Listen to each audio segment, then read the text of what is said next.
Bismillahirrahmanirrahim. Dear students, Assalamu alaikum and welcome back to my channel. I am your teacher Muhammad Aslan Sati and I'm back with another informative video. So before starting today's video, I'll kindly request you all to subscribe to my channel for more knowledgeable content related to the entrance test of NAST, FAST, GIKI, ECAT and many more. तो students आज के lecture में हम लोग second year के जो first 3 chapters हैं of physics जिसमें स्टैटिक्स का चैप्टर है, करंट इलेक्ट्रिक स्टडी का चैप्टर है, इलेक्ट्रोमैग्नेटिज्म का चैप्टर है, इन 3 चैप्टर्स को हम ओवरव्यू करेंगे इन अ वे कि they will be covering up all the entrance test aspects and revision of all the concepts related to NUST entrance test, related to the GIKI entrance test, related to your ECAT entrance test and related to your FAST का entrance test में जो भी physics का portion इन chapter से relevant आता है उसके जितने भी इंपॉर्टेंट कॉन्सेप्ट्स हैं उनकी एक थॉरो रिवीजन इंशाल्लाह आज के लेक्चर में हम करेंगे और अपकमिंग लेक्चर में हम लोग इन चैप्टर से रिलेटेड इंशाल्लाह MCQs जो कि पास्ट पेपर्स में आए हैं related to the these 4 universities उनको हम इंशाल्लाह जो है वो कवर अप करेंगे. So further time वेस्ट नहीं करते, so let's start today's lecture. Second year from the PTB book जिसको हम NET के लिए प्रिपेयर इस तरीके से करेंगे कि जो NET रेलिवेंट उसमें से रिसोर्सेज हम इंशाल्लाह जो है वो कवर अप कर सके. So the chapter start from Coulomb law. Coulomb law हमें पता है कि क्या कहता है कि the force between two charges दे रहा होता है और वो कहता है कि F is equal to K Q1 Q2 by R square. The force is directly proportional to the product of the charges and is inversely proportional to the square of the distance between them, where K is the constant of proportionality and its value is 4 by epsilon naught. And if you have a medium present between the charges, so then in that case ये जो relative permittivity का factor बीच में add हो जाता है और उस case में आपका जो कांस्टेंट है उसकी वैल्यू जो है वो ये बन जाती है. ठीक है जी. सो F is the force, Q1 is the first charge, Q2 is the second charge and R square. So if there are two charges, one charge is Q1 and the other charge is Q2, the force applying which the charge Q1 is exerting on the charge Q2 will be exactly the same of the force which Q2 is exerting on Q1, but their direction will be opposite. So the F12 will be equal to minus F21. So you need to remember this concept into it. Secondly, the next concept related to this is the field of force. So what are field of force? The field is the region of space around the charge जहाँ पे आप उसका electrostatic effect जो है उसको feel कर सकते हो. So that is known as your electric field. अच्छा, हमारे पास क्या है कि इलेक्ट्रिक फील्ड की स्ट्रेंथ को मेजर करने के लिए भी have that electric field intensity and that is E is equals to F by Q. So in other words, electric field intensity can also be termed as force per unit charge. That is force per unit charge Q. So the unit of the electric field intensity then will be Newton per coulomb. Why? Because the unit of force is N and charge का unit is coulomb है. So the इसका unit जो हो जाएगा इसका that will be Newton per coulomb हो जाएगा. And it can also be written as, for example, if I have the coulomb force as one charge is Q and the other charge is Q naught. Q naught is the point charge, right? So Q naught is the point charge. It is a test charge which is placed to check the strength of the field. So in that case, the Coulomb force will be 1 by 4 pi epsilon naught Q into Q naught divided by R square, where R is the distance between those two charges.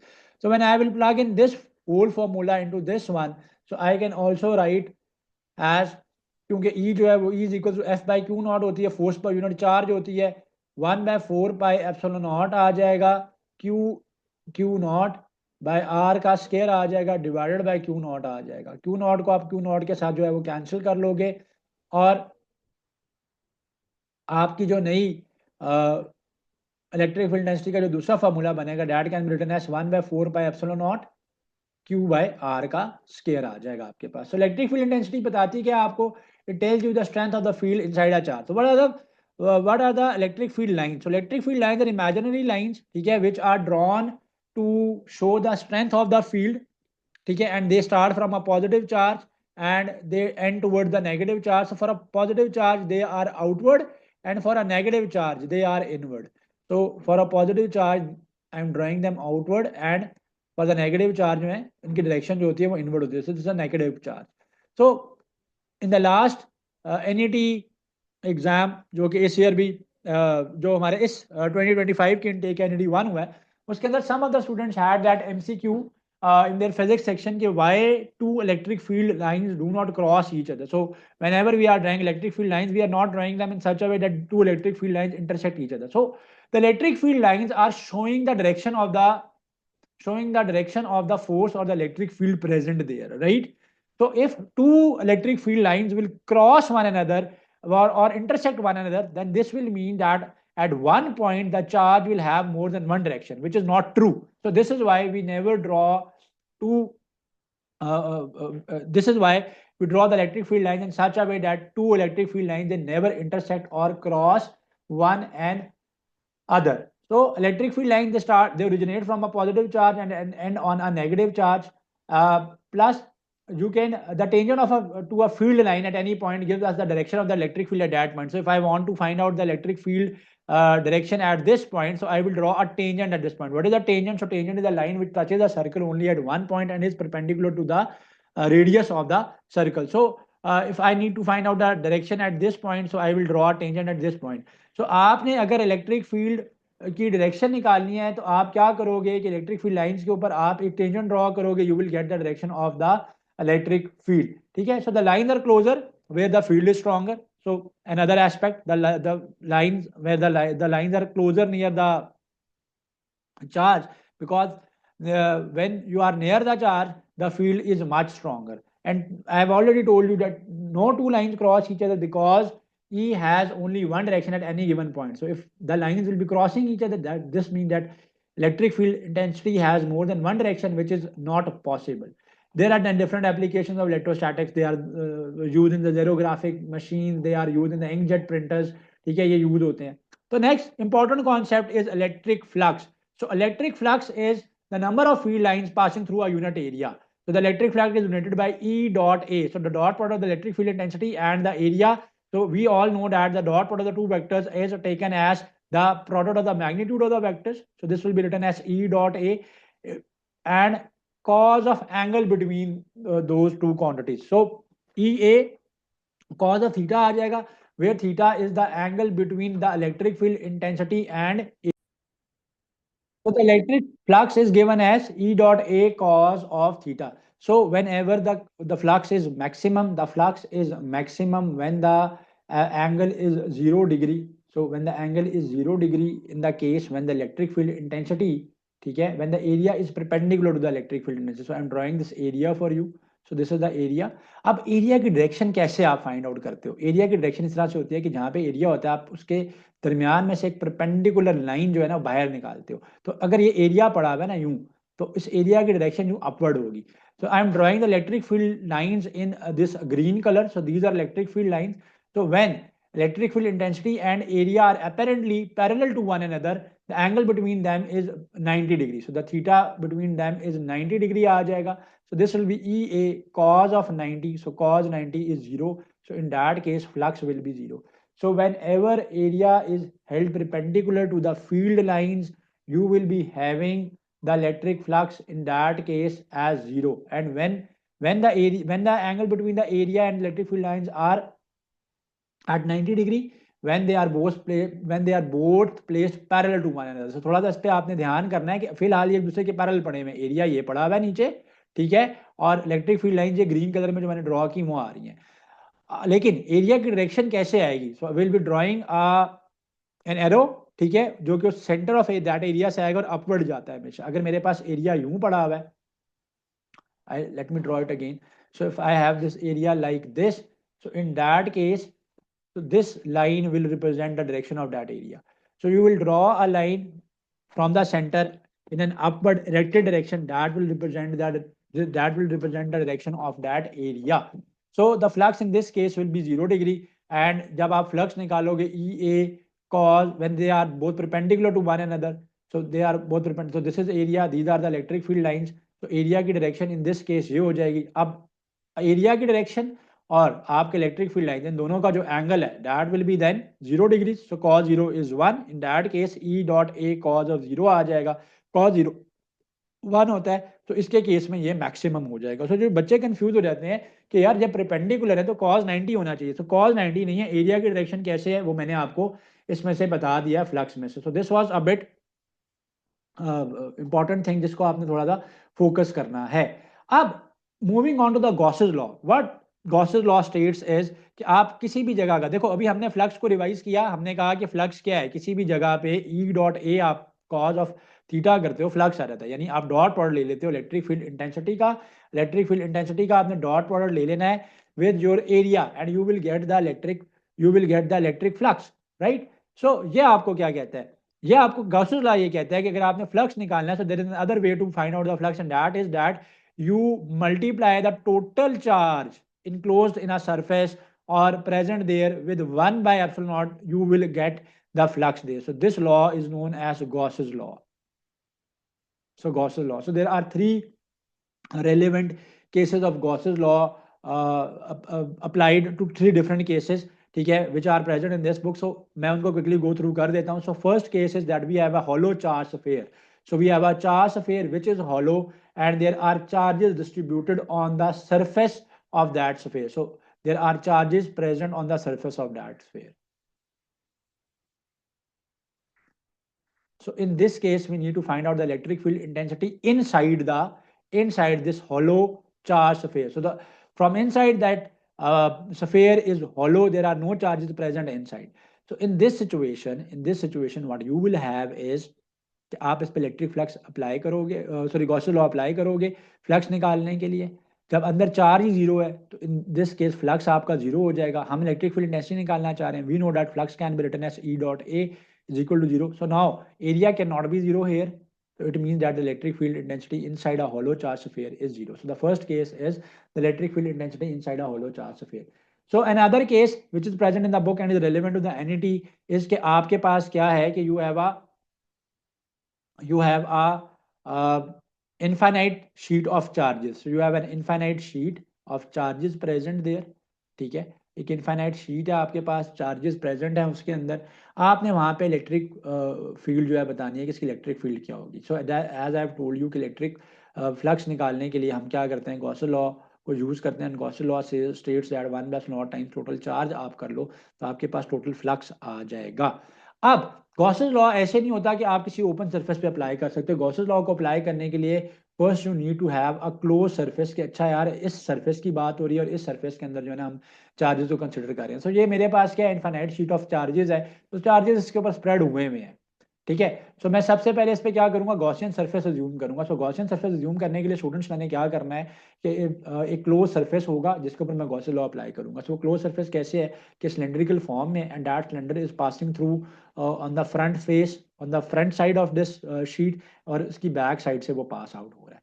So now I have two faces, one face is this one and the other face is this one I have shown in green colour. तो मुझे यहाँ का flux भी लेना पड़ेगा, यहाँ का flux भी लेना पड़ेगा।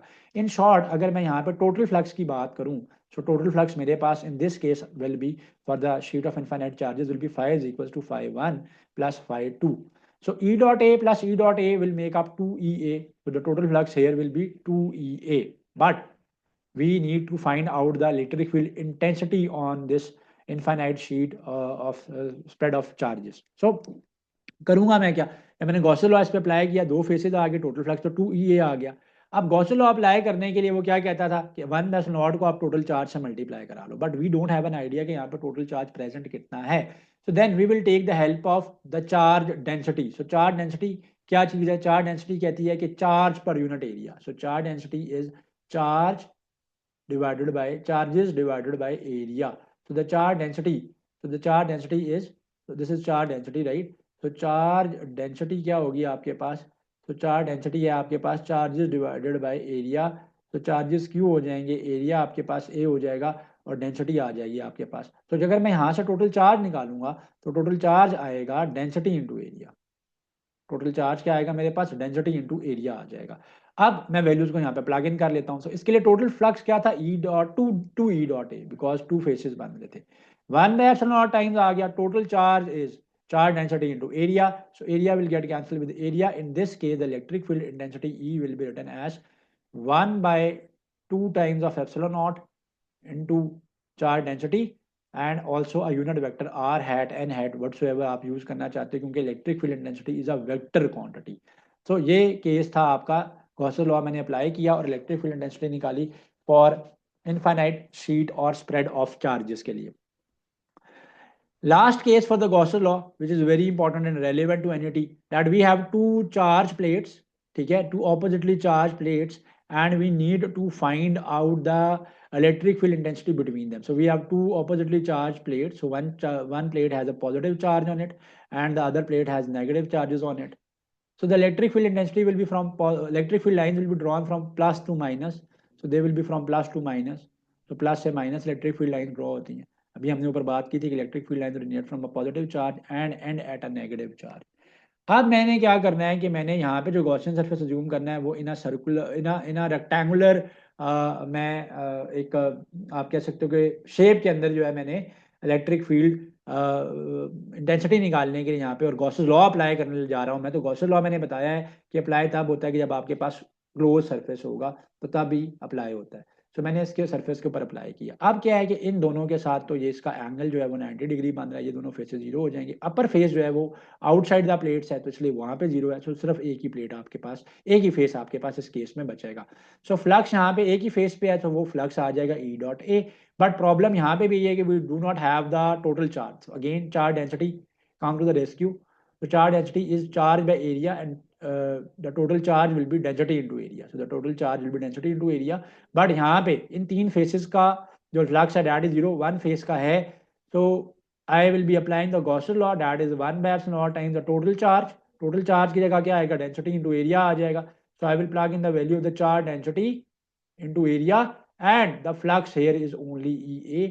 AA के साथ कैंसिल हो जाएगा. The electric field intensity in this case will be 1 by epsilon naught times, 1 by epsilon naught times into the charge density. So 1 by epsilon naught times. So 1 by epsilon naught times the charge density into r hat. Again, why? Because electric field intensity is a vector quantity. So moving on to the next concept, that is of electric potential. We know that electric potential is work done by a per unit charge. So the electric potential can be written as V is equal to W by Q naught. Okay, the unit is volt and 1 volt is equal to 1 joule per coulomb. So when you have a work done of 1 joule is done on a charge of 1 coulomb, the potential will be 1 volt, right? So another important relationship is that 1 volt per meter. This was also repeated in the previous NET exams. 1 volt per meter जो है वो नीचे options given थे तो किसके equal है. सो 1 volt per meter is equal to 1 newton पर coulomb. अभी मैं आपको जब नेक्स्ट MCQs करवाऊंगा तो इंशाल्लाह I will be thoroughly going through the details of these MCQs. तो मैं आपको ये प्रूफ जो है अभी मैं क्विकली थोड़ा सा करवा दूं. देखो अभी हमने देखा है कि 1 volt is 1 joule per coulomb. So 1 volt की जगह पे I will plugging in 1 joule per coulomb, right? So in the denominator I have that meter. So we know that joule can be expanded as Newton into meter. So Newton into meter divided by meter into coulomb हो गया था मेरे पास. ये वाला coulomb था, मैंने यहाँ पे लिख लिया. मीटर मीटर के साथ कैंसिल हो जाएगा तो simply you will have Newton पर कूलम. न्यूटन पर coulomb. So it can be written as Newton per coulomb like this.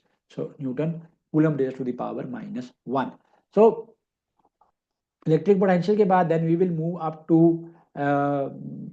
the general expression for the electric potential. ठीक है. So the general expression of the electric potential can also be written as VR is equals to 1 by 4 pi epsilon naught to Q by R, where Q is the charge and R is the distance between two charges. ठीक है. कितना distance flow किया है, कितना distance है between those two points जहाँ पे वो charge move हुआ है, तो वो वहाँ का जो potential है उसके लिए ये R यहाँ पे आएगा.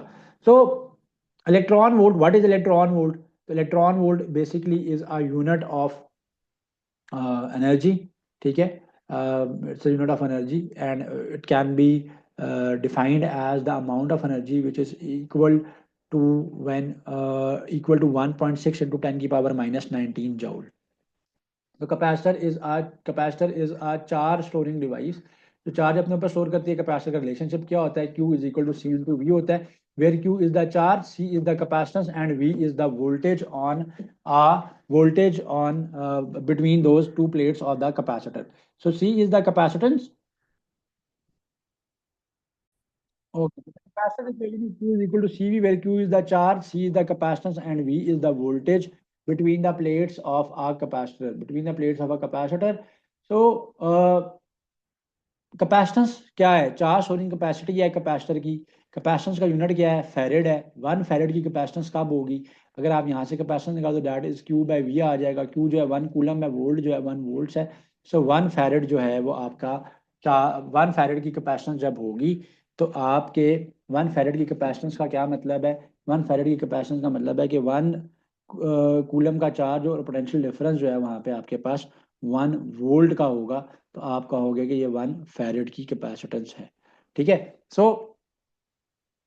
द नेक्स्ट कॉन्सेप्ट है इसके कैपेसिटेंस किन किन फैक्टर्स के ऊपर डिपेंड करती है, वेरी इंपॉर्टेंट कॉन्सेप्ट। ठीक है, अक्सर एनईटीज के अंदर जो है वो छड़ा जाता है।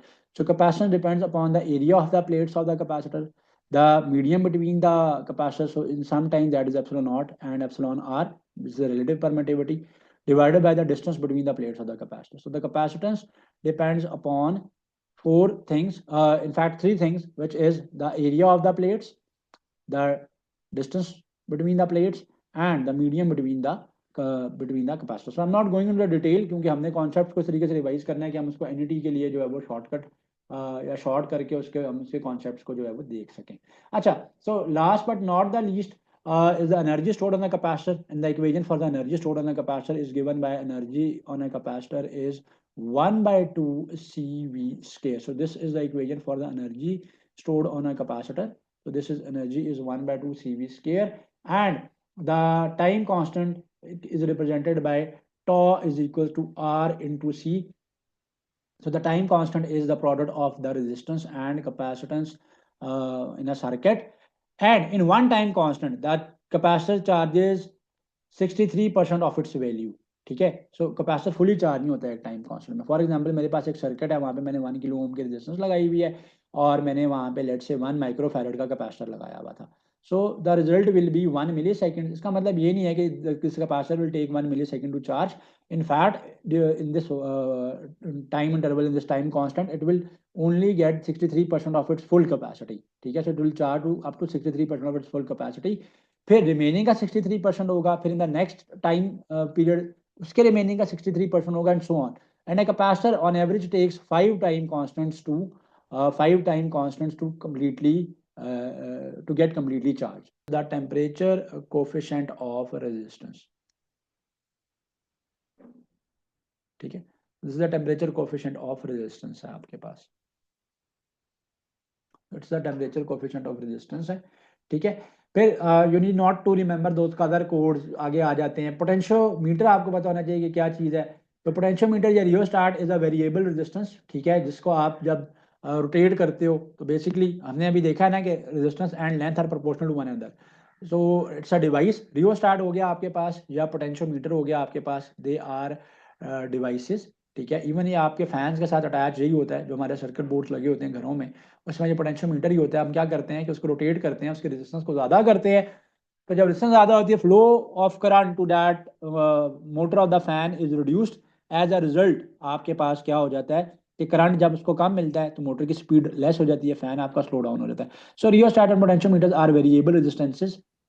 तो वो एक तो वोल्टेज कंट्रोल के लिए यूज़ होते हैं, मैंने बता दिया जैसे अभी, या करंट के कंट्रोल के लिए यूज़ होते हैं। सो वोल्टेज और करंट का कंट्रोल आपको ये देते हैं। Plus they are also use as voltage dividers. So I have 12 volt, तो मैं उसको दो हिस्सों में डिवाइड करना चाहता हूँ, तो मैं पोटेंशियोमीटर की मदद से let's say if I want to give 6 volt here and 6 volt to the other load, so मैं उसको डिवाइड कर सकूंगा।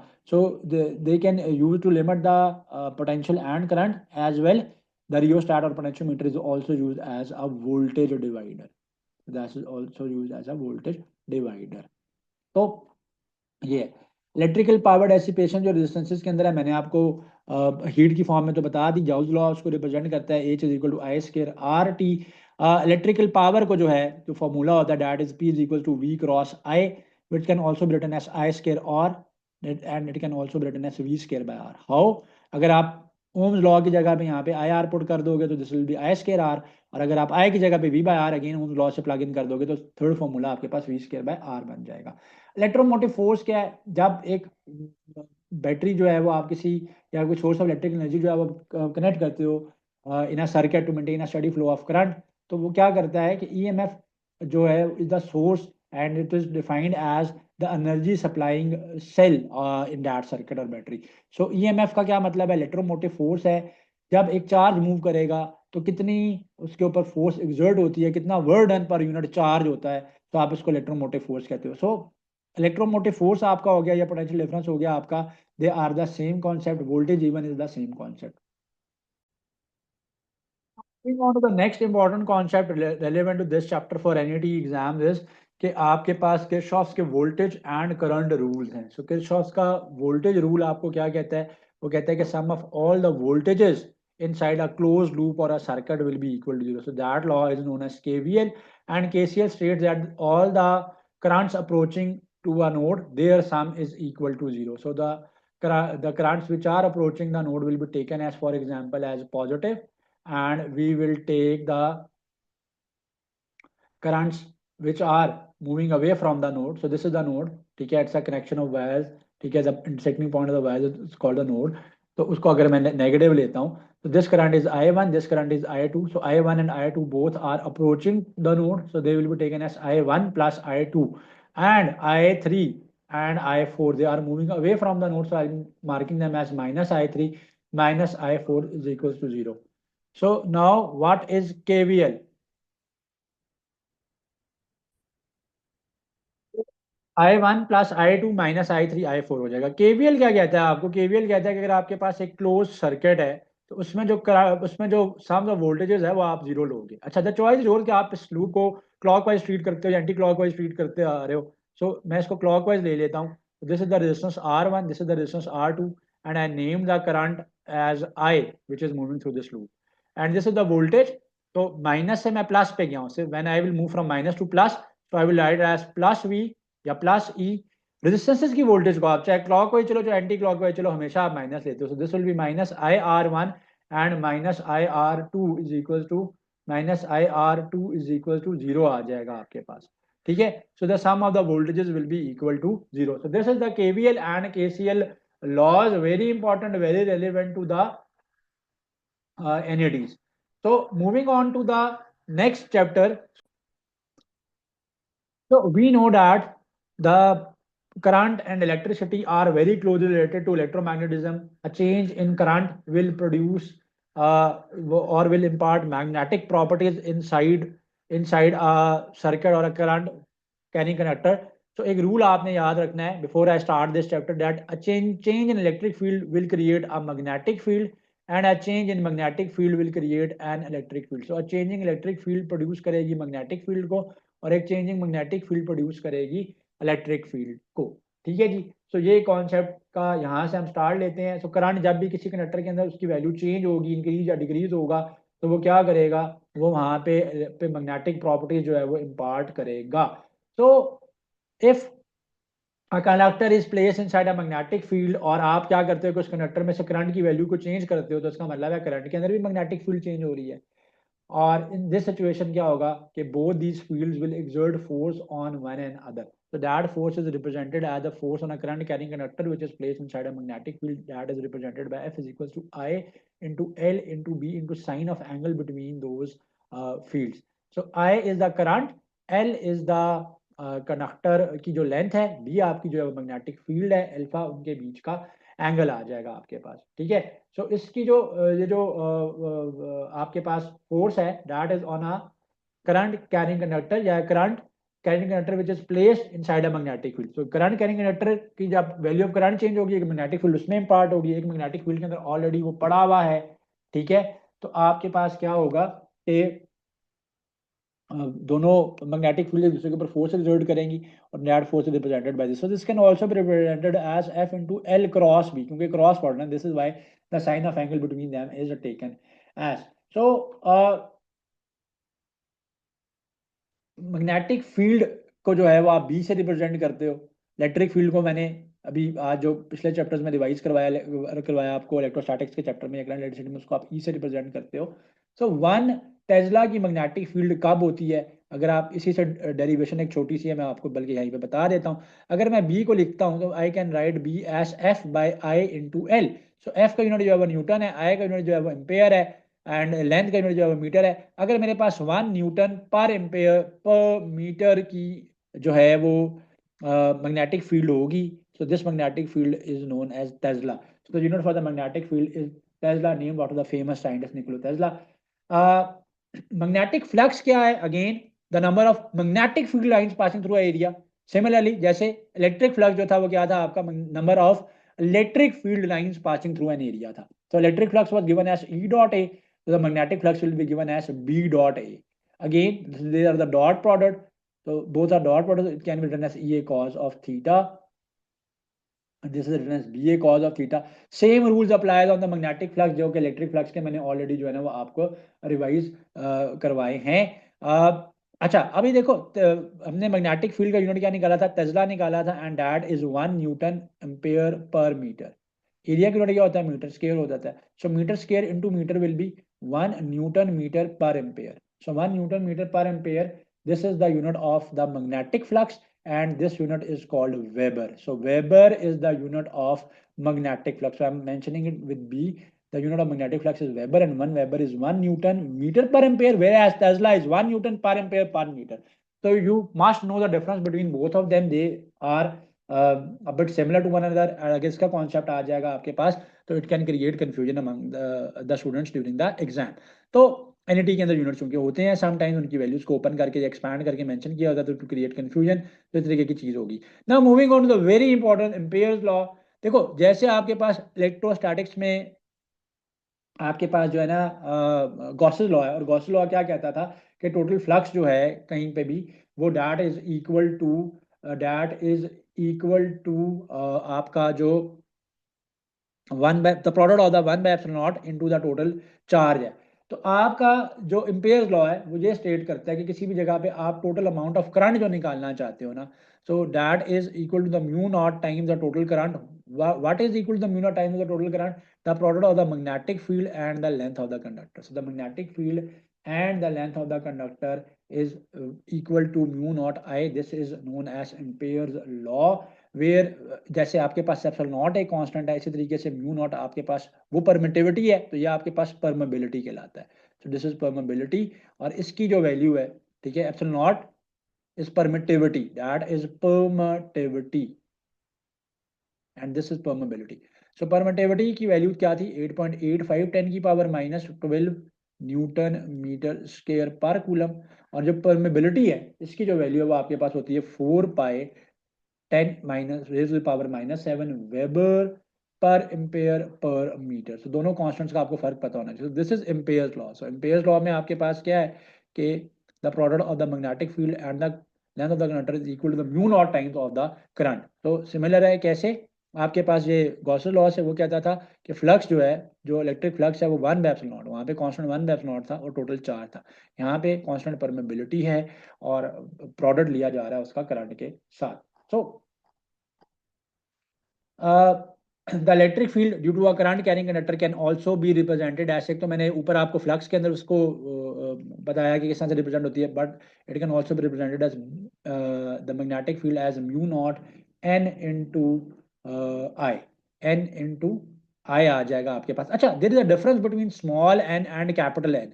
अगर आपके पास फिजिक्स में स्पेशली जो करंट इलेक्ट्रिसिटी के इलेक्ट्रोमैग्नेटिज्म के चैप्टर्स हैं वहां पे अगर कैपिटल एन है तो capital N denotes the number of turns inside a conductor. Number of turns inside a conductor. So number of turns in a conductor, right? Small n is the number of turns per unit length inside a conductor. So number of turns per unit. So small n is number of turns per unit length, per unit length, per unit length आ जाएगा। So number of turns per unit length आ जाएगा आपके पास, that is capital N by L. And capital N is simple the number of turns, जितने भी number of turns हैं आप उनको simply वैसे ही count करते हो। अच्छा जी, force on current carrying conductor भी मैंने बता दिया आपको, ठीक है। अच्छा अब क्या है कि अगर आपके पास एक चार्ज कैरियर है और वो मूव कर रहा है inside a magnetic field, so a charge, if a charge is moving inside a magnetic field, charge is moving in a magnetic field, तो उस केस में आपके पास जो चार्ज फोर्स एक्सपीरियंस करेगा, that force is represented by F is equals to Q into V cross B, into V cross B. So V is the velocity, this is small v not the capital V, so V is the velocity, ठीक है।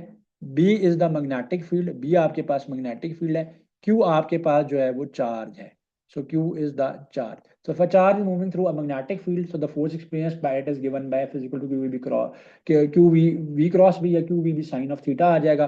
तो electron है तो electron का charge put कर देना, proton है तो प्रोटॉन का चार्ज आप यहाँ पे पुट इन कर दोगे.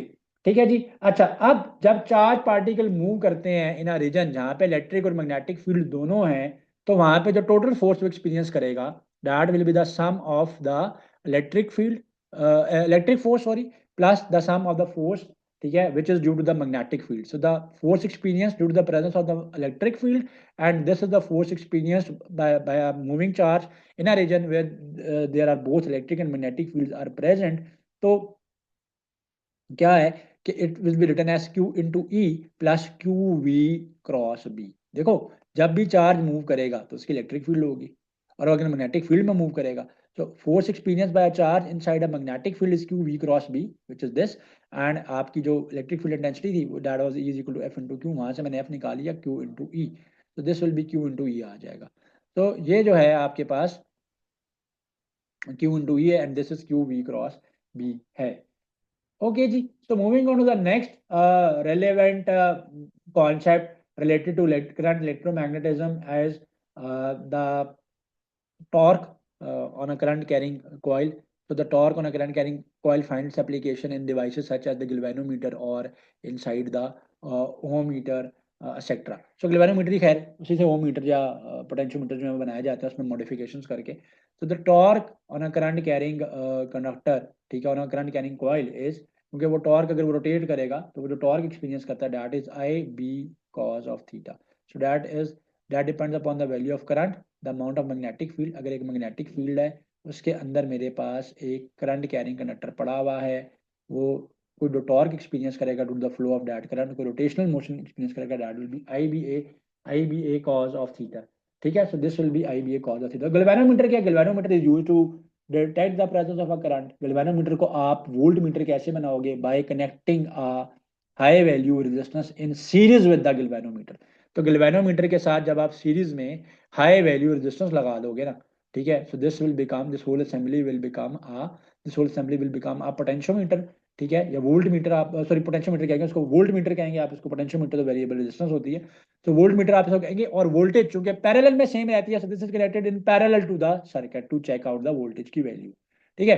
अगर आपने इसको बनाना है गैल्वेनोमीटर को इनटू ओम मीटर कन्वर्ट करना है, तो आपको एक लो वैल्यू शंट रेजिस्टेंस के पैरेलल में लगानी पड़ेगी ताकि ज्यादा करंट यहाँ से गुजर जाए और गैल्वेनोमीटर की जो नीडल है या जो उसकी कंस्ट्रक्शन है वो डैमेज ना हो जाए, इफेक्ट ना हो. तो ओम मीटर गैल्वेनोमीटर मैंने आपको बता दिया. मल्टीमीटर क्या होता है, वो एक डिवाइस होती है, ठीक है, एक डिजिटल मल्टीमीटर्स हैं. आगे जाके आप लोग यूज़ भी करोगे अपनी इलेक्ट्रॉनिक्स से रिलेटेड जितनी भी लैब्स होती हैं आपके CSIT में, या इलेक्ट्रिकल या इलेक्ट्रॉनिक्स इंजीनियरिंग या टेलीकॉम इंजीनियरिंग या कंप्यूटर इंजीनियरिंग में जो भी स्टूडेंट जाएंगे. सो DMM is a digital multimeter. आपने देखे होंगे अक्सर जो ऐसे डिवाइस है कि जो आपको तीनों चीज़ें कैलकुलेट करके बता सकती है, वोल्टेज भी, एम्पेयर, वहाँ का करंट भी, वहाँ का रेजिस्टेंसेस भी, उसके अलावा भी और बहुत सी वैल्यूज जो है वो फाइंड आउट कर सकता है. और ये डिजिटल फॉर्म में होता है, तो इसलिए आप इसको DMM का जो है वो नाम जो है वो आप इसको देते हैं. So this was related to the electromagnetism का सारे के सारे concepts which are very super relevant to NET. Like, comment, and subscribe.